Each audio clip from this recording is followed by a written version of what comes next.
Are you ready for the best Kansas City Chiefs insight? Welcome to Four Guys in a Bar podcast, sponsored by Chiefs Blitz and presented by Dave Purdy with Supreme Lending. For your mortgage solutions, call Dave today at 816-405-5831. That's 816-405-5831 because he's pretty good. Here's your Chiefs Blitz host, Nick Athan, with Lou Montagna, Andre Tillman, and Hens Talk.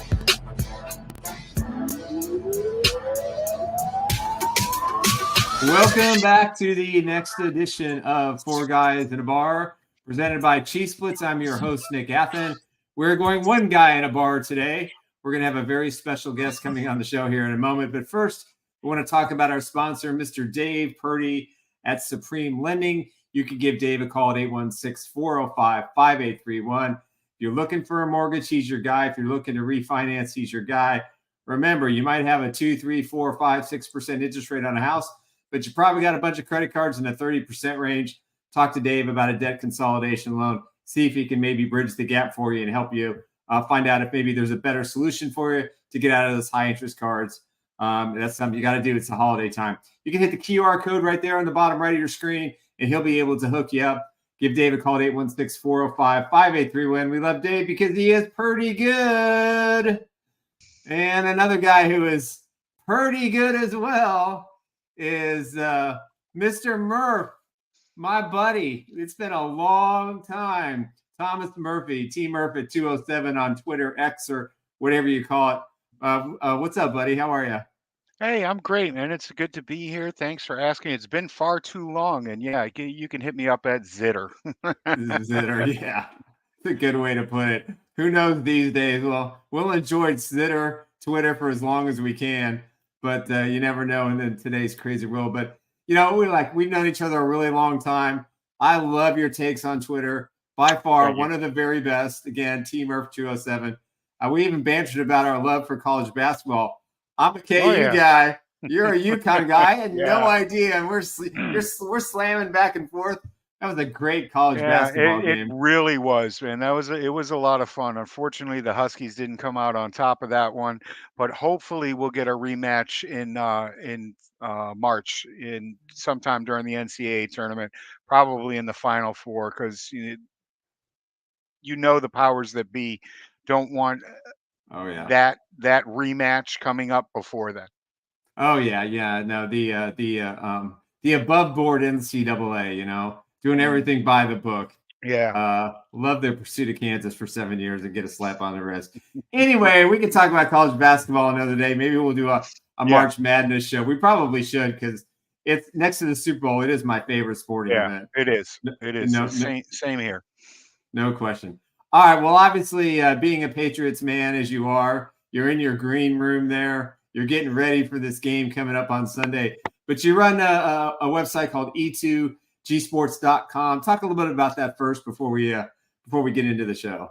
Oh, E2G. I don't run E2G Sports. I just work for them. It's nice. Fantastic little site that covers everything from the NBA to MLB, even pro wrestling, NASCAR.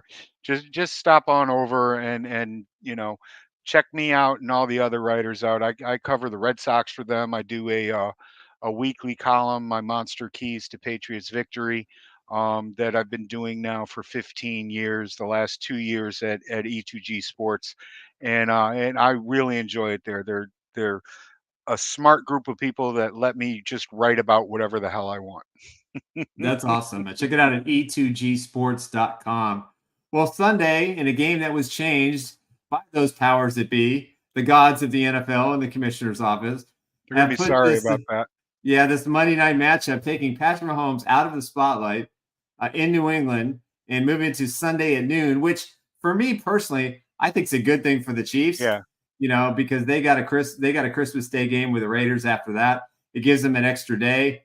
The Chiefs are pretty salty right now. Not a good look.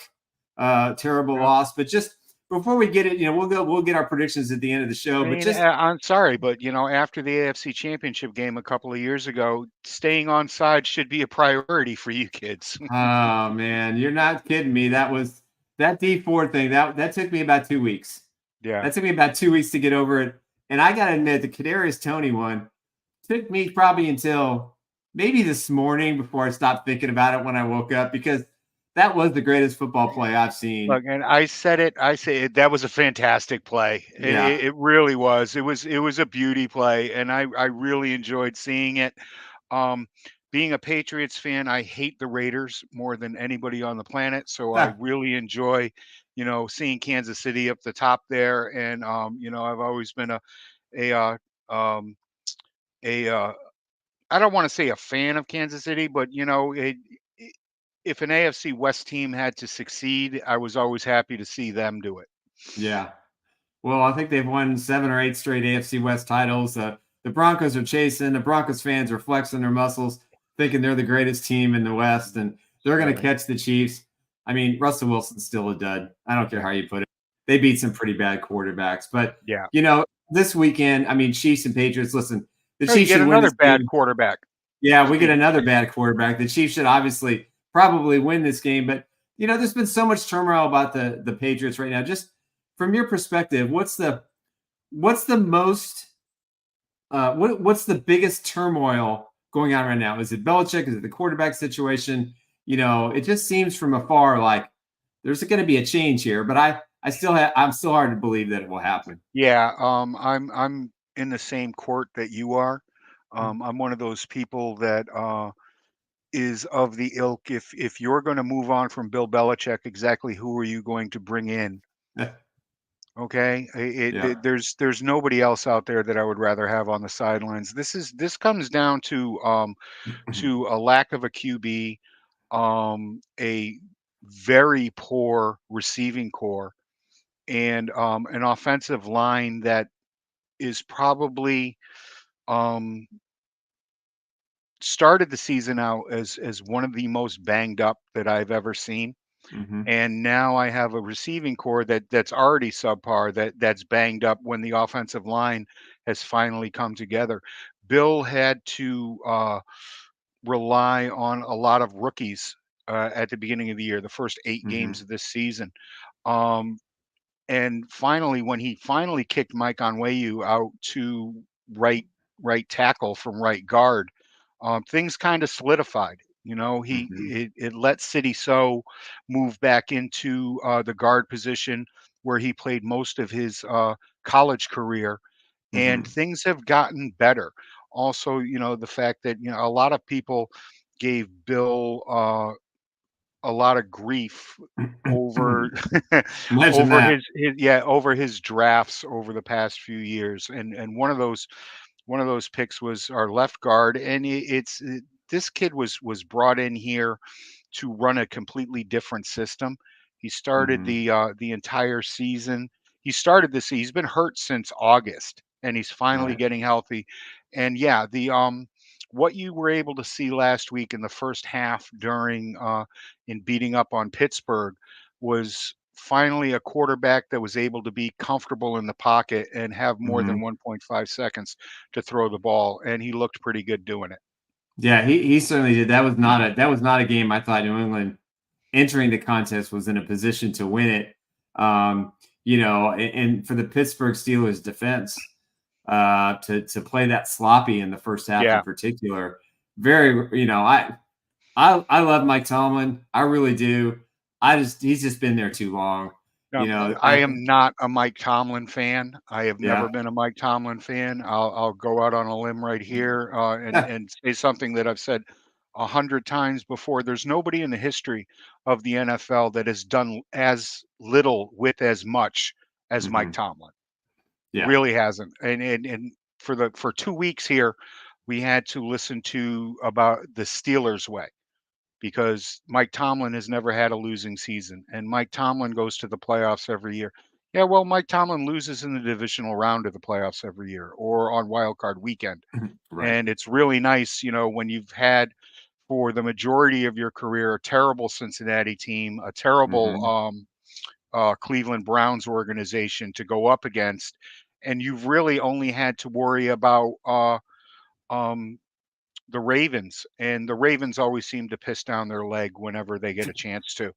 Thank God someone else said that to me. They didn't do it the other day against the Rams. No, they didn't. I was waiting for it. I was I waiting was too. for I it. thought Manning's going to turn the ball over, but Yep.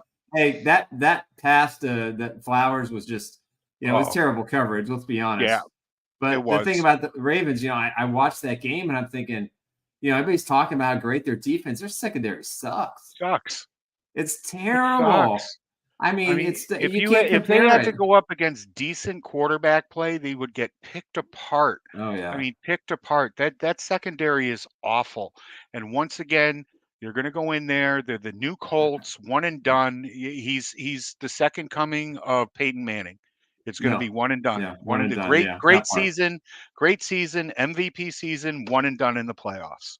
And I'm Yeah. sorry, it's really no, I'm not sorry. Peyton Manning is God. He's fantastic in December, and in January and February when he had to get it done with some of the best teams that I've ever seen assembled. He couldn't do it. Mhm. He couldn't do it. No. He only got one there, and he had to run off to Denver to a stacked team, and that defense dragged him to his second. So Yeah. I'm not sorry. Sorry, not sorry. No, not sorry. I don't blame. I mean, But listen, but yeah, around here, it has basically been this year has basically been the m- a a media payback for 20 years of gruff press conferences and short right. answers given by Bill Belichick because he's simply tired of answering the same question for the 14th time that day. And it is. It's been we have a chance to get back at Bill. We're going to do it. And that's it. And none of these people, when I ask them, when I talk to them, when they come on my shows, has any idea who they want to replace Bill Belichick with. They talk Right. about the fact that the games passed him by. He's a defensive coach. They need to be an offensive minded team. And then they come back with, well, Gerard Mayo is there. So let's just bring Gerard Mayo. And Gerard Mayo spent his entire coaching life coaching defense, has played his entire playing life Mhm. playing defense. So you're going to have to come up with something better than that. Yeah, I mean, I think you make a great point. I mean, it's just they were the kings of the NFL for 2 decades.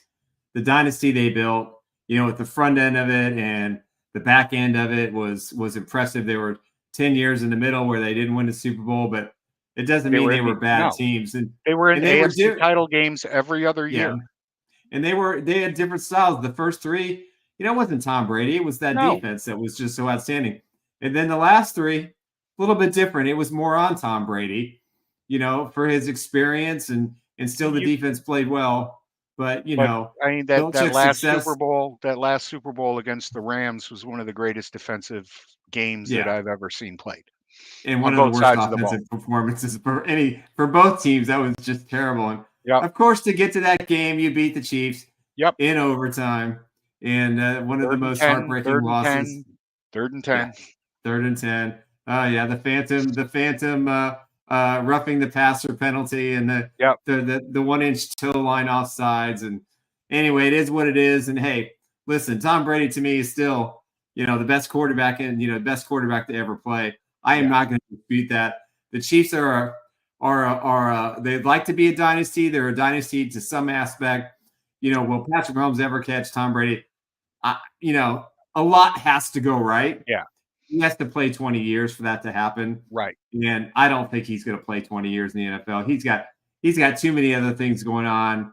He's a little different. He's a little differently built than Tom is. He doesn't have that, that That's it. fire to be a jerk when he has to be. And Patrick's just not that way. So we'll see what happens. But you mentioned something earlier too. Before we get into this game again, the draft is coming up, and right now the Patriots are sitting, I think, at number 2 or 3, 2 or 3. So who knows what the Bears are going to do? Thank you, Right. Panthers. But I guess 2 questions here. One, do you think if they have the number 2 pick, they'll keep it? And the second question is, will Bill Belichick be the coach to make that decision? Because we all know he makes every decision in that franchise. Right. That's the question is who's going to be the great and powerful Oz when Yeah. the draft comes along. Who is that man going to be? If it's Bill Belichick, I am a very happy individual. Mhm. Uh, this is somebody that has never missed on a top 10 pick. The only difference, he doesn't get them. This is a man who rolls the dice at the bottom of the first round, trades out, trades down, gets more picks, and because Sure. more shots, more dips in the well, the more water you get. The more darts you have, the bigger chance you have of hitting a bullseye. That's the way he's done it for 20 years, and it quite honestly, for the first 18 years of Tom Brady's career, all you heard was that well, he's had a top 10 defense. He's had a top Mhm. 10, and that's true, and that's what Bill has built again. And what he did last year was fantastic. Now, what I think they're going to end up doing is, or at least what I hope they do, is that we can get Arizona to win a game or two more, drop back just a little bit. We all know Mhm. Arizona is in the market for one of these top two, top three quarterbacks.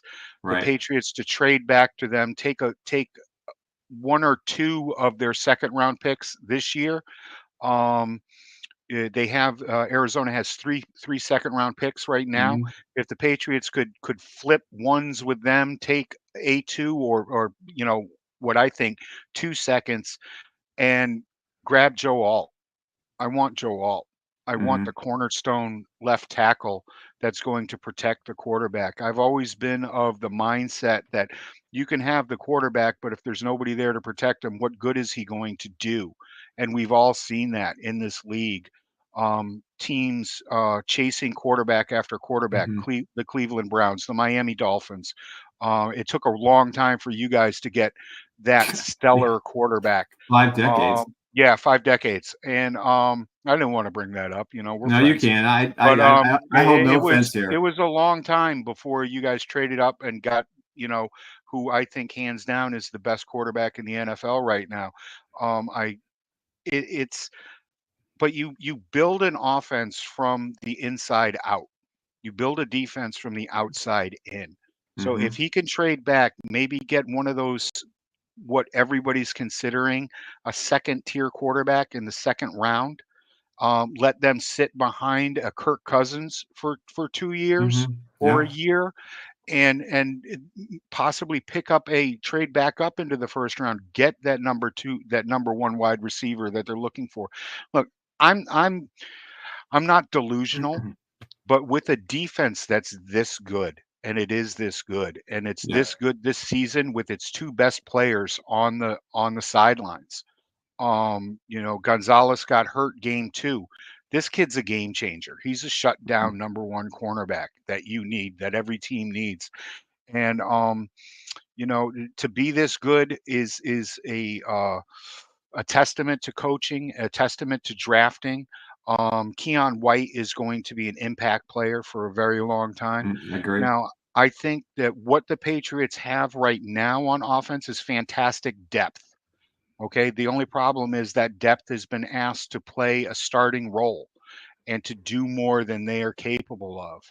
Mhm. And it starts with that offensive line. I think they need to go get that offensive lineman, and I think that lineman is Joe Alt. Yeah, well, I mean, I think he's, if I'm not mistaken, he's the son of Jonathan Alt, former Kansas He City is. Chiefs Yep. left tackle, and John Alt was a former first round pick. I think from Iowa. Big boy. Yes. He solidified that left tackle position for some Many, not so many good years. Kansas City Chiefs teams. I think he stayed most of his career, if not all of it.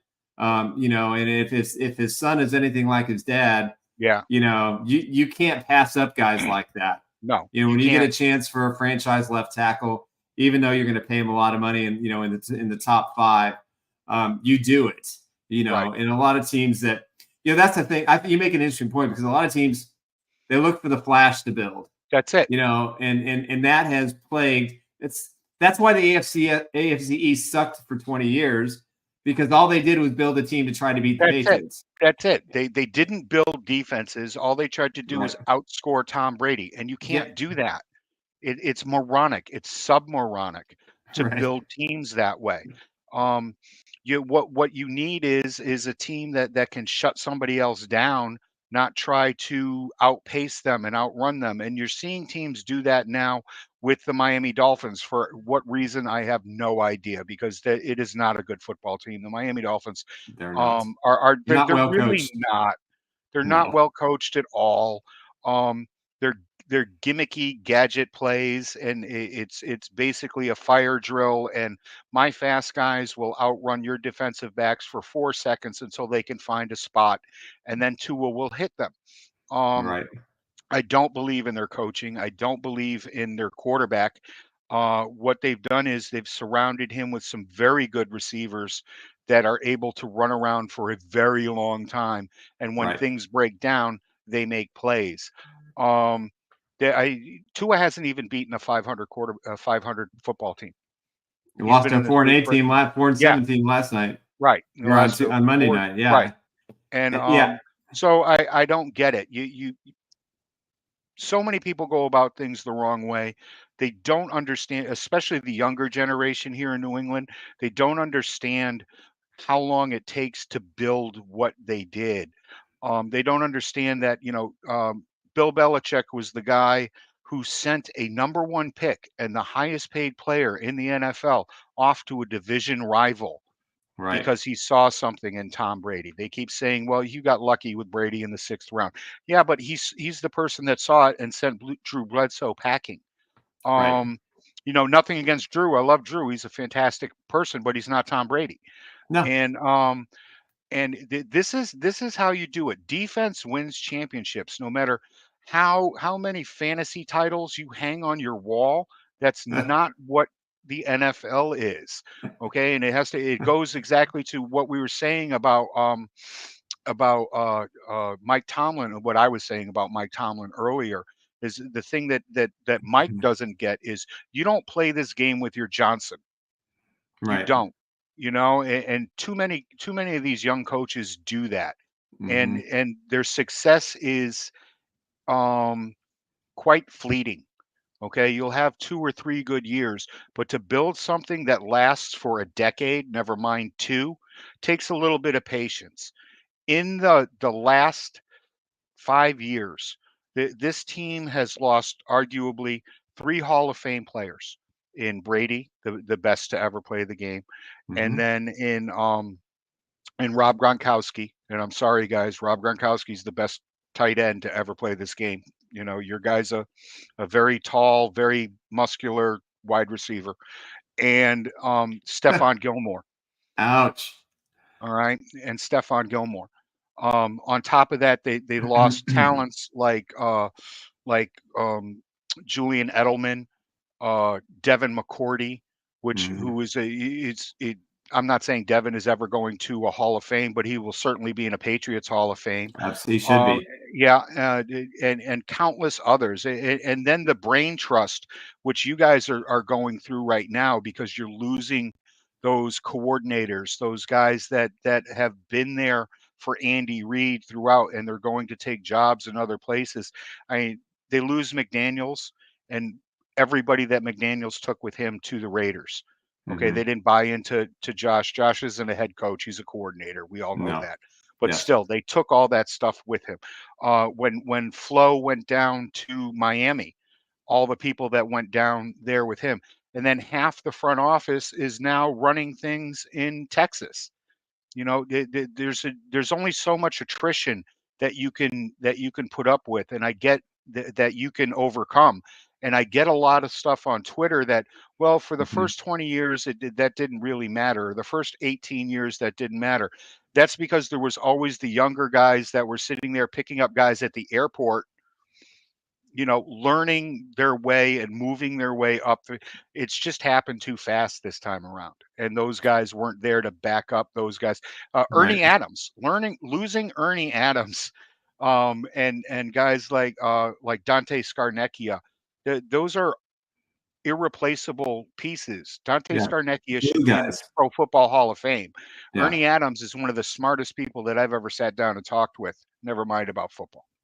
Yeah, you spoke. Here we go with the tree. You spoke about the coaching tree, and right. We had a taste of Romeo Crennel and Charlie Weiss in Kansas City, and they were with this schmuck Todd Haley, and it was a complete disaster. Yeah, so bad that Charlie Weiss walked out of a playoff game in the fourth quarter and said, "I ain't coaching for this bozo anymore." And he went and had pizza. Yep. I thought Scott Pioli was, I like Scott. He was always good to me. Right. He just wasn't a very good GM. No.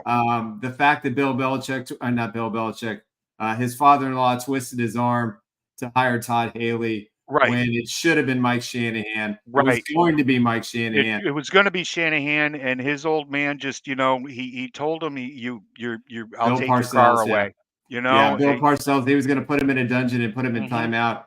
I think the fortunes of the Chiefs would have been completely different had that happened, because those teams, were pretty. Some of those Chiefs teams were pretty good. Yeah. I mean, Herm Edwards got him to the playoffs. You had a pretty good Patriots backup quarterback slinging it for you for a few years. And I loved Matt Castle. I will never forget the game he played. I think it was against the Rams, like 2 weeks after he had the appendectomy surgery. In St. Louis. And he's running like a man who is possessed. He's throwing the ball. He's getting hit. I kept looking, and like one of those movie moments where you're going to see the blood. Exactly. I was waiting for the natural thing when you sit there and you see three spots of blood on his jersey, or they pan down to Junior's sock and you see blood on the sock, and it's just like, which wasn't blood, people. I know it wasn't. It was ketchup. It wasn't something like that. It was Hunt's. It was Hunt's ketchup. It's Hunt's ketchup. It's very runny. I've got 3 people in that locker room who empty garbage cans that told me that it was Hunt's. Yeah. Nice. Heinz is the only way to go. Yep. That's just the way it goes. I mean, the attrition was just too much in the brain trust, as along with the players on the field. What they have now, as I said, is very good depth. There's some fantastic depth there. It's just the fact that you can't depend on rookies on the offensive line to the point that they have this year and have any kind of success. You just can't do it.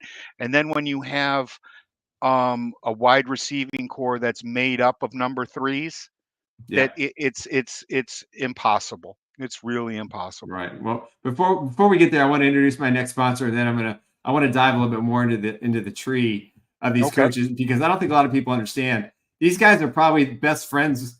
They're probably the 2 best friends of each other in the National Football League, which I think is an odd couple thing. But anyway, before we get there, I want to introduce our second sponsor. That is Eric Haynes of the Eric Haynes Group.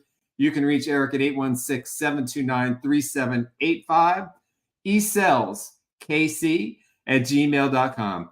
If you're looking, you found a house. It doesn't matter if it's a Travis Kelce $6 million bow and your girlfriend is Taylor Swift, or you're just an average Joe with a beautiful wife who wants a great house. He's going to take care of you. So it doesn't matter if it's a $150,000, $200,000 house or $6 million. Eric's going to treat you the same way. He's part of the Eric Haynes Group, part of KW Partners with SunWest Real Estate Advisors. Give him a call at 816-729-3785. All right, we're talking to Mr. Thomas Murphy, Teamer207 on Twitter or X, and I've known this man for a really long time. I know back in the day I was on your show, and we just if you just some of the funniest tweets to start your day. Teamer207, I absolutely love it. He also works with E2G Sports.com. He covers the Red Sox and does a weekly column on the New England Patriots, Boston Patriots. I will confess that old Boston Patriots logo to this day is still one of my favorite logos ever. AFL lives forever as far as I'm concerned. Yep. So, we talked about the Belichick tree, and like I mentioned before, we took that quick break. Andy and Bill are really close friends. They are. And Andy's had a little bit more success, in the coaching tree. Now, some of these guys, haven't done as well as obviously Andy has, but, it's a pretty good list. Leslie Frazier, who I think is a great defensive coach. I do. He's a great defensive mind. He doesn't get enough. He doesn't get enough credit out there. Yeah, Doug Peterson won a Super Bowl. Sean McDermott, the jury's still out. Matt Nagy went to the Bears and made him a playoff team. Ron Rivera, good story. Steve Spagnuolo, who's back in Kansas City. John Harbaugh. I mean, so the tree has been, and Brad Childress to me was one of the nicest guys ever. Pat Shurmur. So you look at the comparison, and when you look at this game, when you look at the two coaches, I mean, what Bill has done is still remarkable, even though it's a little thin this year and people are jumping on him and telling him it's time to go and, hey, go coach the Commanders, or maybe go out to Los Angeles and try to fix Justin Herbert, which I think is unfixable. Yeah. But, and you look at Andy Reid, but they're still, they demand so much respect from their players, from their coaches. Sure. You can't question their success. No. And, for Bill right now, he's struggling. But from your perspective, your thoughts on Andy Reid, just what kind of coach he is, what you see from a distance, and his mark on the NFL. Andy Reid is one of the genius minds of the offensive side of the ball that this league has ever seen. I have nothing but respect for Andy Reid. If Andy Reid could manage a clock, he would have 2 more Super Bowl victories. He's a phenomenal man, a great family guy, and somebody that I respect, highly. Now, we talked about some of the guys. I have no respect whatsoever for the Harbaugh brothers. None. I think John Harbaugh is a whiny idiot who can't get off the children's table at Thanksgiving.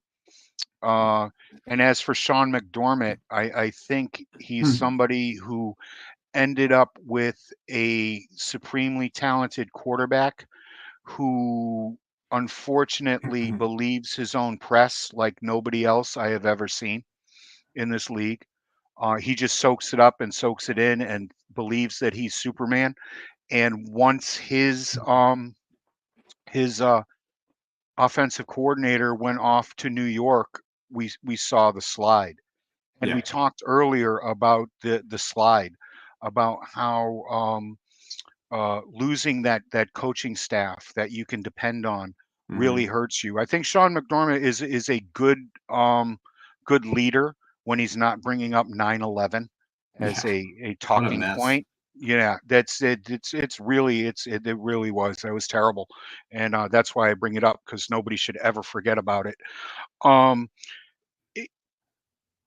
The people that you take along with you and hold you up, and once they move on, that's when the cream rises to the top. When you can keep doing it, when you can keep doing it for 15, 18, 20 years.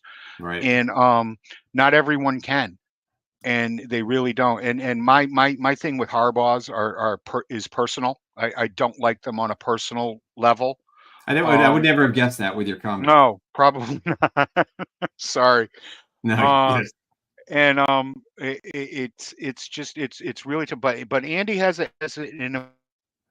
a couple of guys who've won Super Bowls that have coached for him, and Bill doesn't. It's just the way it is. There's a stigma to that. These guys, there's a chip on their shoulder. The guys that come out of New England, that they're going to go in and coach the way Bill Belichick did. Well, you can't do that.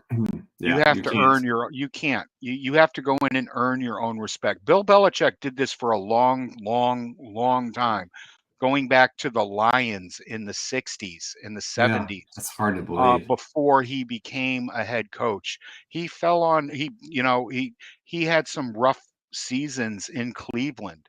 It was terrible. Yeah, and then came back and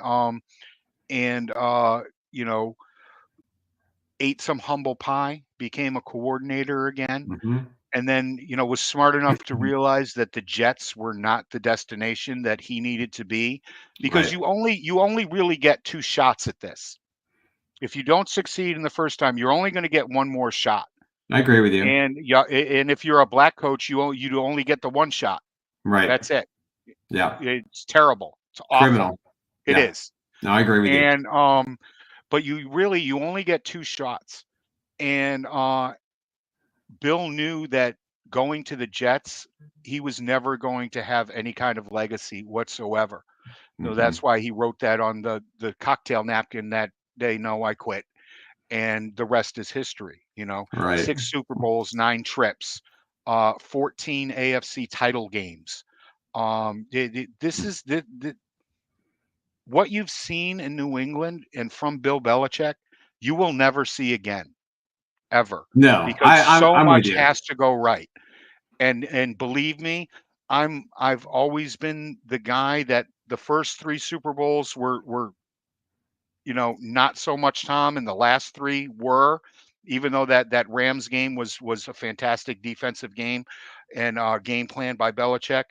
But the last 3 were Tom, and most of the stuff in the middle was Tom. I mean, this is a guy that at one point in time hadn't missed the playoffs in 18 years, and the only time that he did, he had an identical record to the AFC title winners, which were the Jets that year.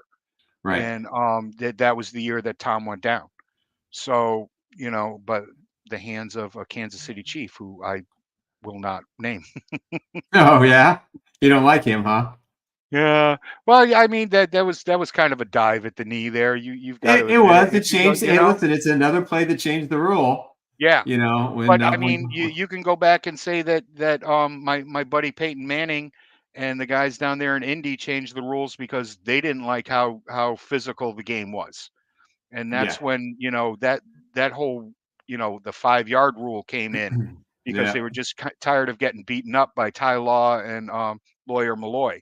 Yeah. So, I mean, absolutely. the game changes and evolves, and I'm sure in 10 years we're going to see quarterbacks that have flags on their sides or some kind of sensors in their jerseys where if you get 2 hands on it, and it's like you're playing football in the backyard with the kids, and you get upset because the kid from up the street whose mother will only let him play 2-hand touch flag shows up football to is the coming. game. Flag football is coming. It's it's not the we talk about this on 4 Guys in a Bar podcast all the time. Is it's the gladiator aspect of this game is gone. Is gone. Gone. And I don't. You look at any AFL footage, and you got guys sticking their arms out because they've got a cast on their arm, right? And they go for the jugular, they go for the throat, they go for the helmet. How these guys, how nobody died on the field during the AFL days. I know in the NFL days but too. I mean, you look at the size and the speed of the players that are in the game today, as opposed to the guys that we played with. The steel curtain wouldn't be able to get on a field today. No, they wouldn't. No, they wouldn't. There's defense too. No. Yeah. Who's the two? Why do I hate that I do this? I blank on names. Who's the middle linebacker for Pittsburgh in the 70s?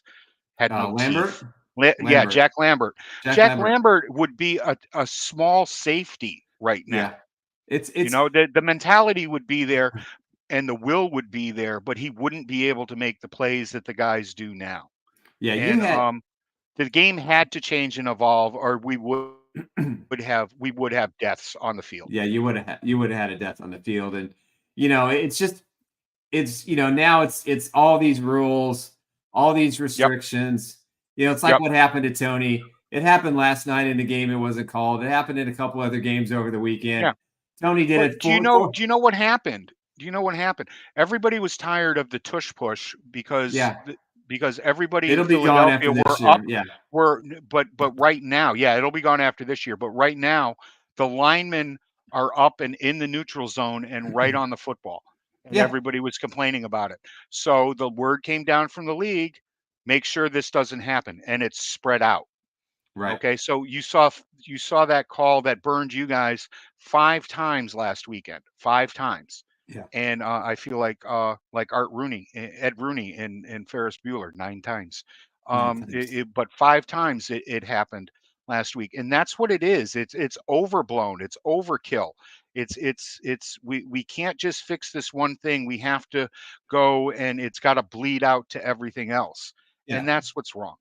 It's still an interpretation. I mean, at the end of the day, well, one crew says it doesn't make a difference. It's not going to matter to the play. He's not getting an advantage. There's the guy's 10 yards off of him. What's an inch going to matter? And then there's other guys that are stickler. And, Tony did this 5 times. in the game. He was offsides, and they finally called on the last play. And it's not like it's the same side But judge. you go back and look at it, and everybody says that the referee is supposed to tell you that you're supposed to ask the referee. That has always been the case. Always. Yeah. It's always been the case. You ask the ref, "Am I good?" Because you're 15 yards. I was a center, so I never had this problem. Right.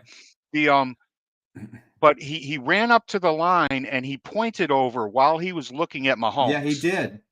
So he pointed over. I'll give you that, but he didn't look over to the ref to see if the ref had told him to get back or not. Yeah, he just pointed and went to the spot, and he didn't look back. So he didn't look back. It's on Tony. It was a penalty. Yep. Still the greatest play I've ever seen. It's not going to count, but it's going to go in. It's going to go in Kelsey's Hall of Fame a speech. It's going to be there. So we got 2 Hall of Fame head coaches. You've already got your Tom Brady in the Hall of Fame. Basically, Patrick Mahomes is going to be in the Hall of Fame. These 2 teams have always played well against each other. They've always been entertaining games. So, let's get your thoughts. Chiefs visiting the Patriots. You've got these 2 great coaches. You've got a great quarterback and a not so great quarterback. How do you see this game? How do you see this game rolling out?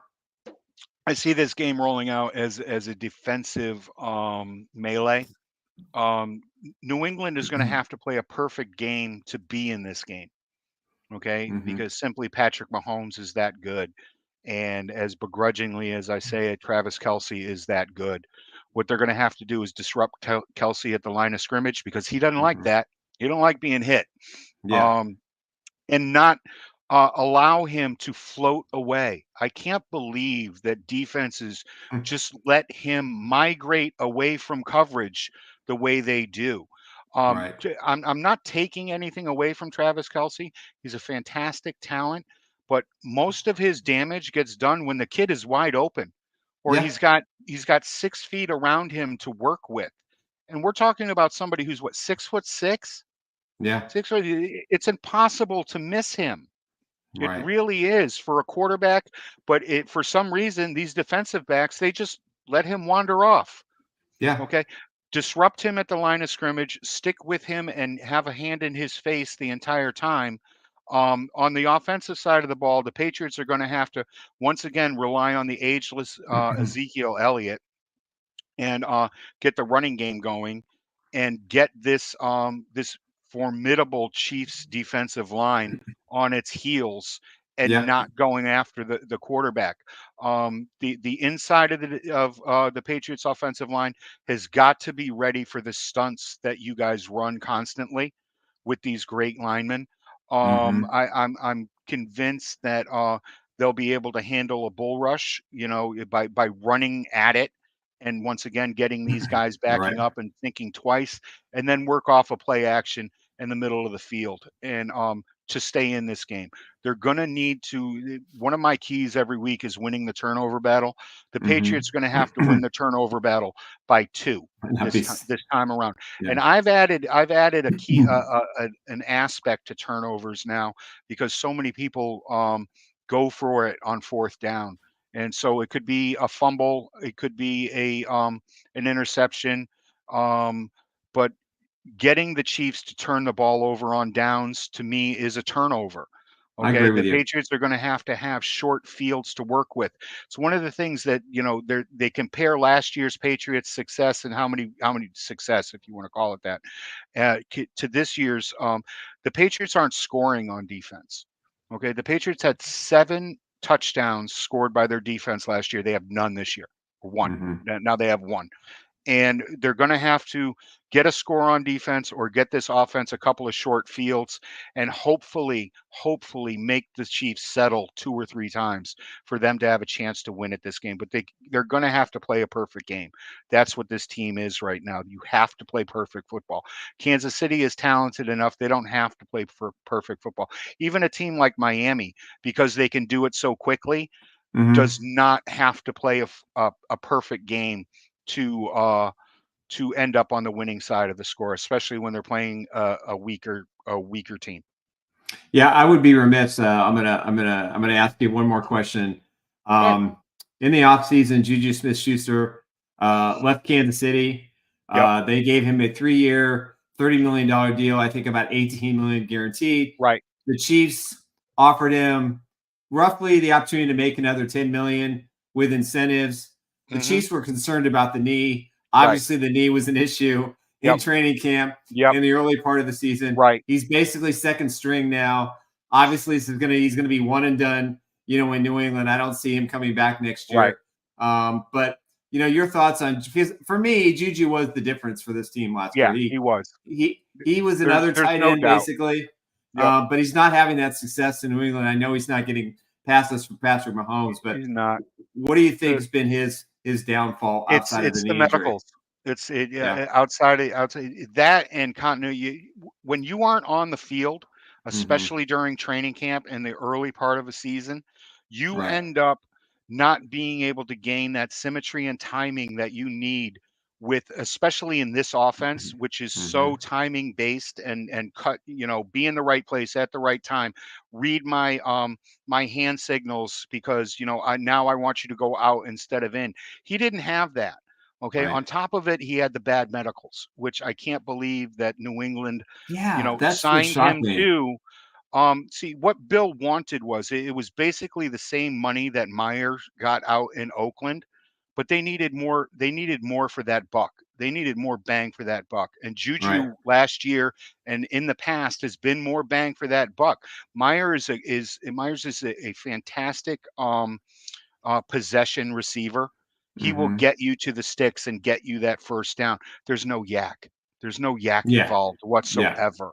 Okay, he's like Brandon Cooks. The catch that Cooks made the other night on on Sunday Night Football. I said I tweeted out Brandon Cooks is the only person that could turn that pass into a first and goal from the one. That should have been a touchdown. But he doesn't have it. It's catch the ball, get right to the ground. And Myers is the same way. Juju, when you look at him, there's more there.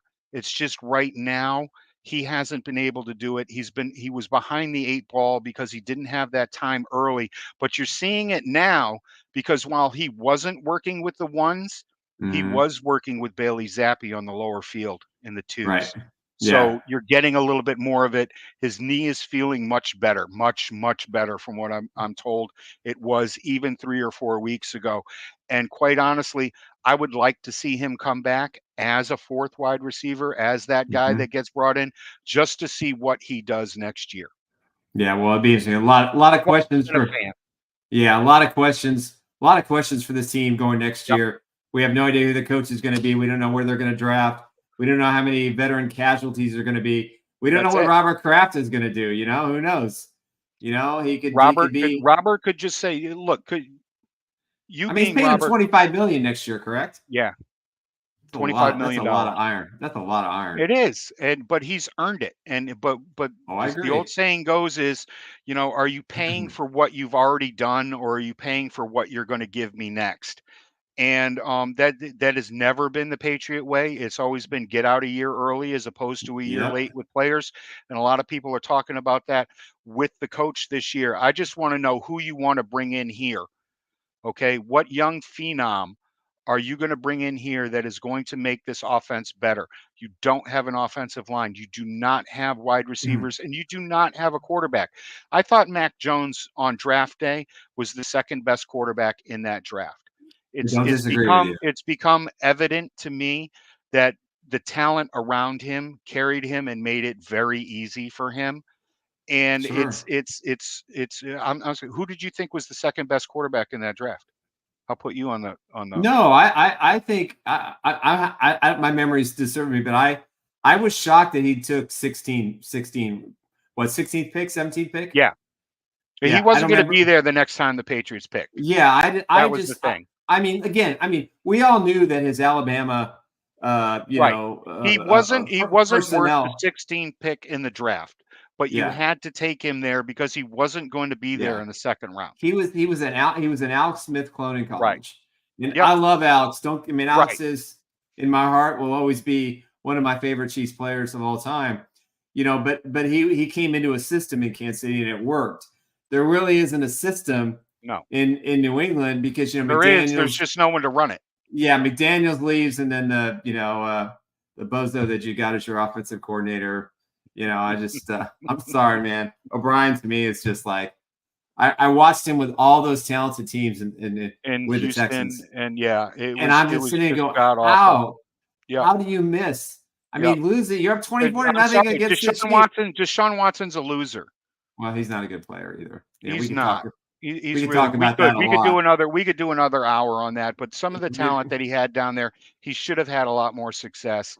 He did pretty well at Penn State. I'll give him that much. But it's a college game, and all you have to do is, hey, it's Penn State. Would you like to come play? Yes, I would. Yes, thank you very much. I will. Thank you very much.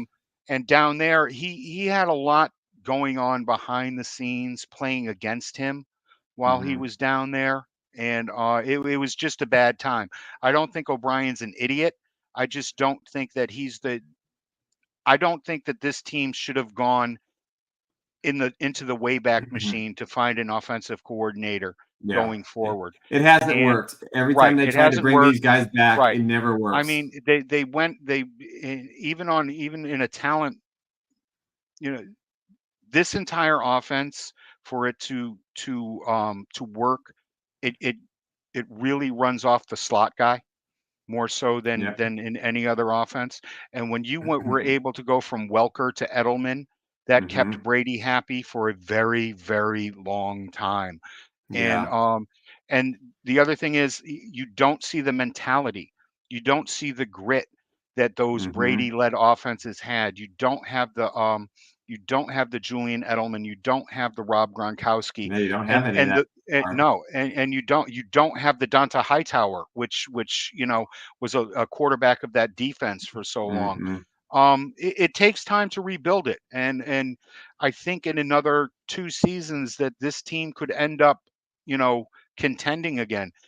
I just live in an area that they don't have. There goes my son. That you don't have. That doesn't have the patience for it. They just don't. You don't flip a switch and find somebody else to just walk through the door and do what this team was able to do for 20 years under Belichick and Brady. Yeah, well, it's going to be an interesting game. I think this game's going to be closer than people think. I don't know if the Chiefs are going to be able to wash the taste away from the last 2 weeks where they're going to try. They're going to try. They've shot themselves in the. And listen, the Chiefs are 8-0 against the NFL and 5-0 against themselves. 0-5. Yep. And I don't know. I don't have a. And honestly, if you wanted to, you could say the same thing about the Patriots. They've lost 6 one-score games this season. 6. Yeah.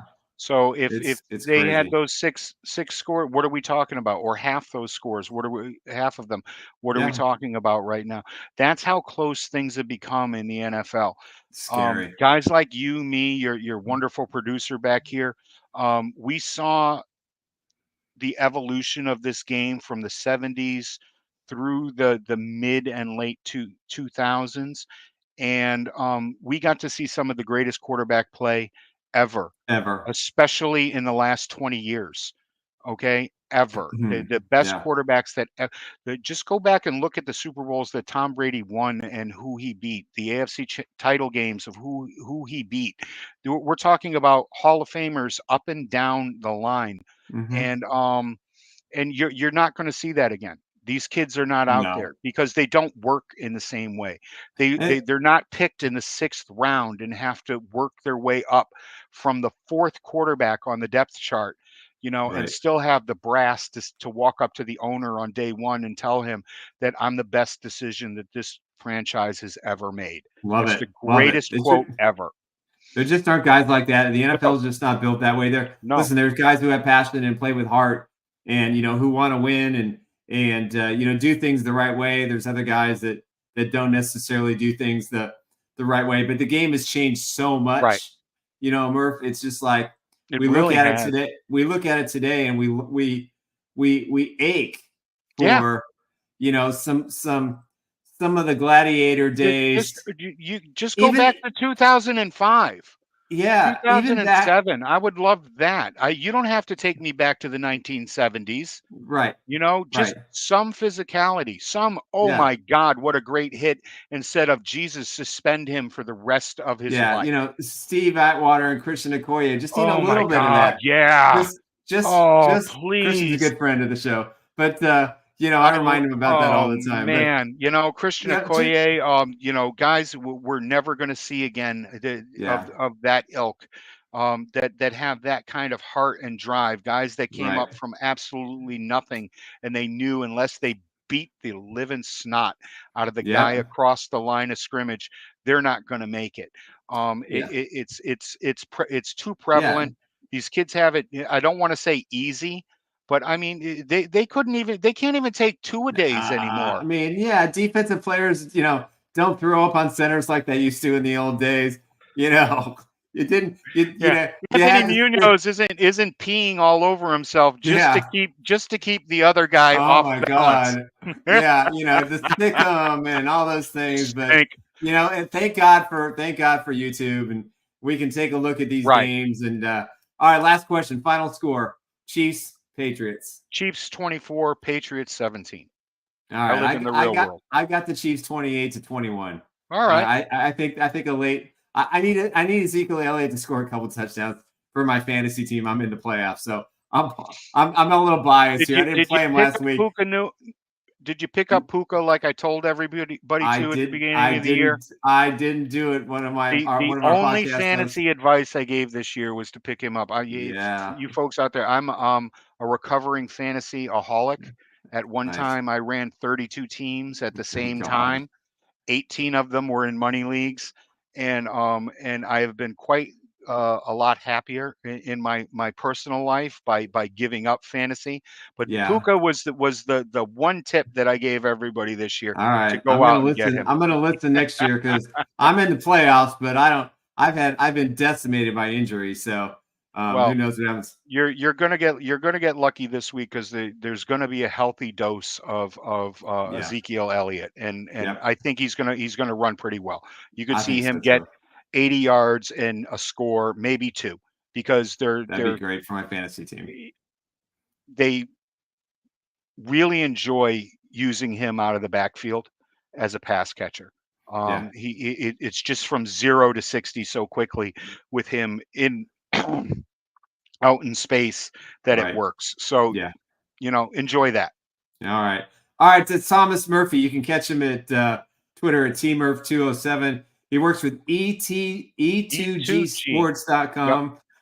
He covers the Boston Red Sox and does a weekly column on the Boston/New England Patriots. Buddy, thank you so much for coming on the show. We appreciate you very much. And we'll definitely have you back in the off season. I think we could have some fun. Maybe we'll do a series on the each decade of the NFL and just I think it'd be. I'm a huge draft Nick, so if you're going to do a draft show, I'd love to be there for that. College football, I don't watch college football. College football exists simply to provide me with game film to get ready for the draft. Amen. Another one who thinks just like me. Yes, you'll be our draft guy. Absolutely, we'd love to have you on. All right, Thomas. Thanks for coming on. We appreciate you very much. Always special a pleasure. Shout out. All right, buddy. Special shout out to our sponsors. First, Dave Purdy with Supreme Lending. You can reach Dave at 816-405-37. Oh, you got me switched up here, buddy. It's okay. We'll talk about Air Canes first. 816-729-3785. The Air Canes Group. If you're looking for a realtor, you're looking for somebody that you're looking to buy a house, need somebody who's maybe relocating from another city, give Eric a call at 816-729-3785 or at esaleskc@gmail.com. And, of course, Dave Purdy with Supreme Lending. Reach Dave at 816-405-5831. If you want some information, just hit the QR code. It goes right to Dave's page. Fill out a few pieces of information, and then he can advise you on what the best situation is for either refinancing your mortgage, consolidating debt. Remember, you may have a 2, 3, 4, 5, 6, 7% loan, but you may have a bunch of credit cards in the 30% range. Prime rate keeps going up. Rates eventually will stabilize, but at the end of the day, if you're looking for someone to evaluate your entire portfolio right now when it comes to your debt and your housing, you need a good mortgage consultant. Give Dave a call at 816-405-5831. We love Dave because he is pretty good. And that's going to do it. Want to thank Murph for coming on, and hence Todd, our producer extraordinaire on the back end, running the show for us today. We'll be back later in the week. We'll talk Chiefs football. We'll get you ready for the Chiefs and the New England Patriots. Peace out, everybody.